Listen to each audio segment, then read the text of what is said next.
కావాలి. అలాంటి వాళ్ళు ఈ పార్టీ మాది అని చెప్పుకోవాలని వాళ్ళు సిగ్గుపడాలి. ఆ పార్టీలో ఉండేవాళ్ళు.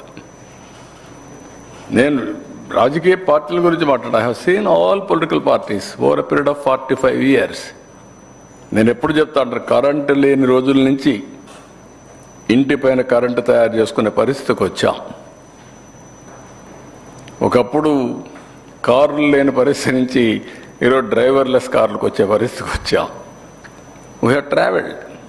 మా ఊర్లో ఫోన్ లేకపోతే ఇప్పుడు డ్రోన్స్ ఎగరేసే పరిస్థితికి వచ్చాం ఇన్ఫర్మేషన్ కలెక్షన్కి. You have imagined I am a party to all these developments. నేను ఇలాంటి వాళ్ళకి ఆన్సర్ చేయాలి. టెలికమ్యూనికేషన్ సెక్టర్ నేను part, deregulation of telecommunication sector, IT part. ఒకప్పుడు మనవాడు హైదరాబాద్ నుంచి ఆంధ్రప్రదేశ్ నుంచి బయట పోలేని పరిస్థితిలో ఈరోజు ప్రపంచంలో ఏ దేశంలో చూసినా ఉండి వాళ్ళకంటే ఎక్కువ సంపాదించే పరిస్థితికి వచ్చేసారు. నిన్న చూసే నేను డ్రోన్ సబ్మిట్ పెడితే ఎవరున్నారంటే 80% ఓన్లీ తెలుగు వాళ్ళు ఉన్నారు. Innovation 11th class girl drone application use cases తయారు చేసుకొని వచ్చింది. That is the knowledge, that is the motivation, inspiration, insights. మీరు ఇంకా ఈ వంకర రాజకీయాలు, చెత్త రాజకీయాలు, చిల్లర రాజకీయాలు వీటిలోకి వెళ్ళిపోతున్నారు మీరు. కాబట్టి ఎక్కడో ఇక్కడ నేను చెప్పకపోతే మీరు కూడా ఏంటంటే ఇదే ఉంటుంది మీ మైండ్లో కూడా. చిల్లర రాజకీయాలు తిండి పెట్టవు, చెత్త రాజకీయాలు ప్రజల్ని కాపాడవు, విలువలు లేని మనుషులు సమాజానికి చేటు. ఆ విషయం కూడా గుర్తుపెట్టుకోండి. విలువలు ఉండాలి, కనీసం మినిమం వాల్యూస్ అన్న ఉండాలి. ఏ విలువ లేదు, నేను ఏమైనా చేస్తాను, రోడ్డు మీదకి వస్తాను, నా ఇష్ట ప్రకారం మాట్లాడతాను, అందరి మీద బురద వేస్తా, మీరు తుడుచుకోండి, ఇది మంచి పద్ధతి కాదు. నేను ఎప్పుడూ మాట్లాడలేదు. ఏదో ఇటీవల కాలంలో మీరు అడిగారు కాబట్టి మీకు చెప్పాల్సి వచ్చింది. కానీ అదర్వైజ్ అలాంటి వాళ్ళని మనం మర్చిపోవడం మంచిది. సమాజ హితం కాదు. ప్రపంచానికే భారతదేశం 2047లో అగ్రదేశంగా ఉంటుందని మనం మాట్లాడుకుంటే ఊర్లో నుంచి బయట రాని గుంతలు దిగేవాళ్ళు కావాలా మీకు? I'm asking straight question. 5 ఏళ్లుగా ఒక్క అభివృద్ధి, ఒక ఎంప్లాయ్మెంట్ చెప్పండి మీరు. సెక్రటరియట్లో ఎప్పుడన్నా ముఖ్యమంత్రి కూర్చున్నాడా? మంత్రులు ఉన్నారా సెక్రటరియట్లో?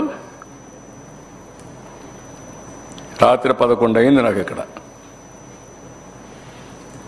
వై? చేసిన చెత్త పనులని కరెక్ట్ చేయడానికి. అదే నేను చెప్పేది. మీ ఇంట్లో గొడవ, మీ చెప్పాడు కదా ఆ రోజు వివేకానంద రెడ్డి కూడా మేమే చంపేశామని. ఇవే కదా చేసే పనులు వీళ్ళు. అంటే ఏది చెప్పినా నమ్మతారు.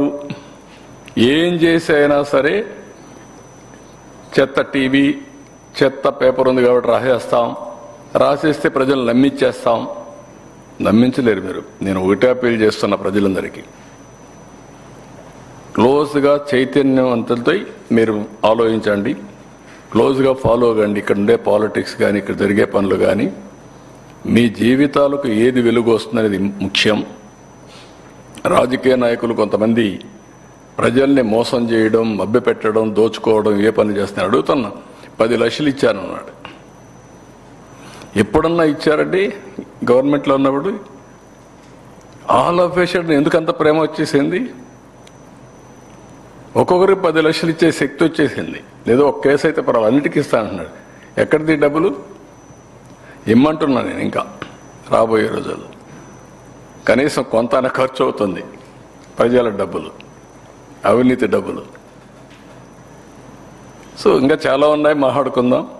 నా బాధ్యత కూడా ఒకటి ఉంది, ప్రజలకు విడమరి చెప్పాలి. ఏదో ఎన్నికల ముందు మేము చెప్పాం, ఎన్నికలు అయిన తర్వాత మా పని మేము చేసుకుంటున్నాం అంటే కూడా కరెక్ట్ కాదు.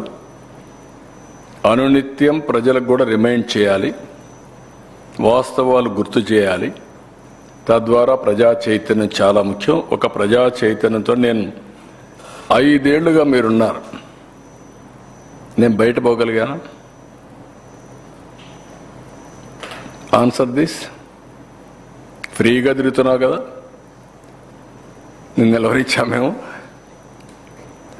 నాకు చేత కదా, నేను రాజకీయాలు తెలియవా నాకు? ఒక్క నిమిషమే కదా, మరి ఎందుకు చేయలేదు? ఇంట్లో నుంచి బయట రానిచ్చారు నన్ను 5 ఏళ్ళు. ఎన్ని ఇబ్బందులు పెట్టారండి. తిరుపతికి పోతే, చిత్తూరు జిల్లాలో ఓటింగ్ తప్పు జరుగుతుందని తిరుపతికి పోతే ఎయిర్పోర్ట్ని తిరిగి పంపించారు.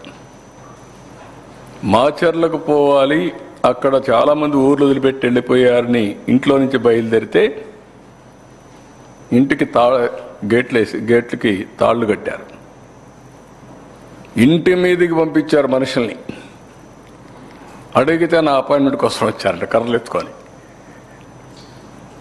అమరావతిని చూడడానికి వస్తే ఆనాటి డీజీపీ మాట్లాడతాడు, నా మీద రాళ్ళు చెప్పులు కర్రలతో వచ్చి వేస్తా ఉంటే ప్రజాస్వామ్యంలో ఎవరైనా సరే చేయొచ్చు అంటాడు ఆయన డీజీపీ. మర్చిపోయామన్నీ. నేను చెప్పడం లేదే, మా అడ్మినిస్ట్రేషన్ చెప్పడం లేదే. No question.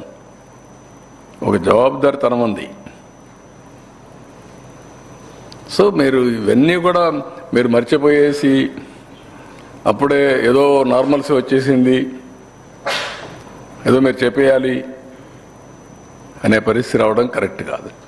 కనీసం నిన్న తెనాలికి పోతే ఎవడైతే ఈ తప్పుడు పని చేసిన వాళ్ళ తల్లి చెప్తా ఉంది, మా వాడు వైఎస్ఆర్ కాంగ్రెస్ ఆ పార్టీలో తిరిగి చెడిపోయాడు, నాశనం అయిపోయాడు, ఇప్పుడు మమ్మల్ని వదిలేయమంటున్నాం, అనవసరంగా ఇంటర్ఫేర్ కావద్దు అంటున్నాం, ఇంకా మా జీవితాలతో ఆడుకోవద్దు అంటున్నాం, మేమిద్దరం బంధువులం కాబట్టి మా వాడు ఆ పని చేశాడు, ఎందుకు చేశాడు తెలియదు అని వాళ్ళ తల్లి చెప్తా ఉంది.